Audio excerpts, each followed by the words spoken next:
Il-passjoni ta' Sidna Ġesu Kristu skont San Mattew.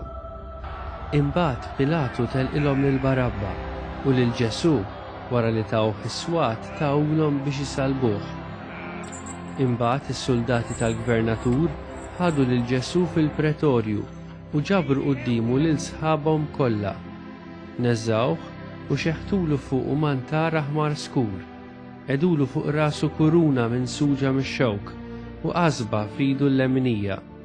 Inxteħtu għarkubtejhom qudiemu u għadu jiddieħku bih u jgħidulu: Islim għalik, Sultan tal-Lut.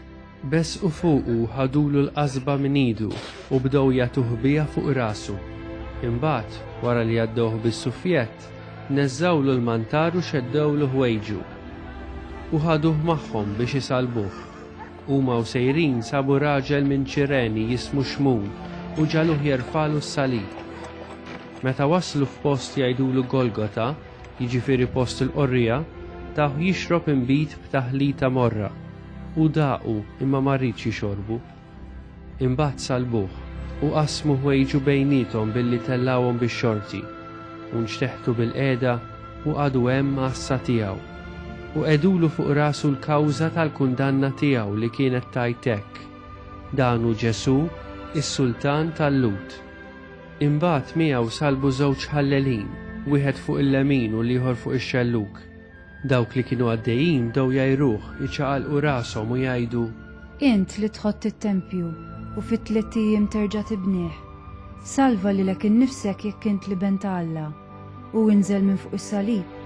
Ekk ukoll il-qassisin il-kbar bdew jiddieħqu bih mal-kittieba u x-xjuħ u jgħidu: Salva oħrajn lilu nnifsu ma jistax isalva. U s-Sultan ta' Iżrael ħajinżel issa minn fuq is-salib u nemmnu fih. U jafda f'Alla. Ħajjeħilsu issa jekk iħobbu. Għax hu qal: Jiena bin Alla. U bl-istess mod bdew imaqdruh ukoll il-ħallelin li kienu msalbin miegħu. Mis-sitzi għal qudiem waqgħet dalma kbira fuq il-pajjiż kollu sad-9 siegħa. U madwar id-9 siegħa Ġesu għajjat bleħen qawwi u qal: Sabattani. Jiġifieri: Alla tiegħi, Alla tiegħi, għaliex tlaqtni? Xi wħud minn dawk li kienu hemm kif semgħuh qalu: Lill-Elija hija tisejjaħ dan? U minnu fih wieħed minnhom mar jiġri, qabad sponża mimlija bil-ħall, waħħalha f'tarf ta' qasba u taħ jixrob. Waqt li l-oħrajn qalu: Stenna, ħanaraw jiġi Elija jsalvah. Imma Ġesu raġa' għajjat għajta kbira u rat ruħu.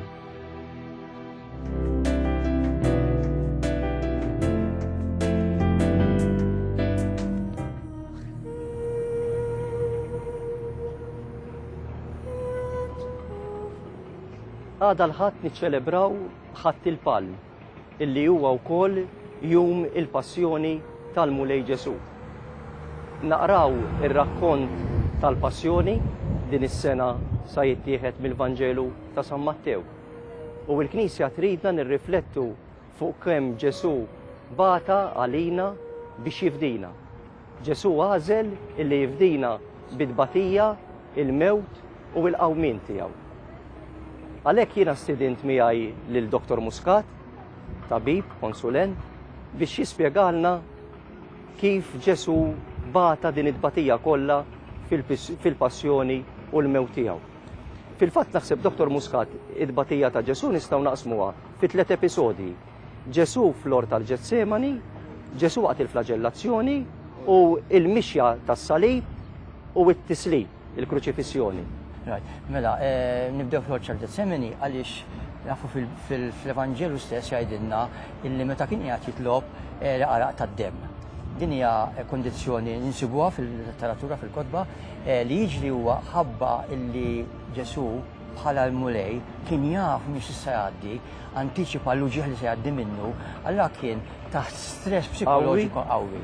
Issa l-istress psikoloġiku qawwi jikkaġuna illi jinfaqgħu vini żgħar fil-glanduli tal-ara u bekk joħroġ l-araq tad-demm. Jiġifieri meta jereq l-araq tad-dem dak ifisser li bata ħafna ħafna. Psikoloġikament kien diġà psikoloġikament imfarrak ħanajdu hekk. U mbagħad il-flagellazzjoni. Mbagħad il-flagellazzjoni. Issa il-flagellazzjoni skont ir-rit Ruman hija l-iżjed waħda brutali li kienet teżisti.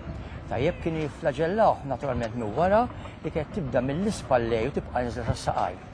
Ħabba li l-nerv kienu fih boċċi tal-ħadid, il-ġilda tinstelaħ, il-ġilda tinfetaħ u kull daqqa li tagħti allura mbagħad jesponni ruħu l-muskoli wkoll. Għandek ġerħa.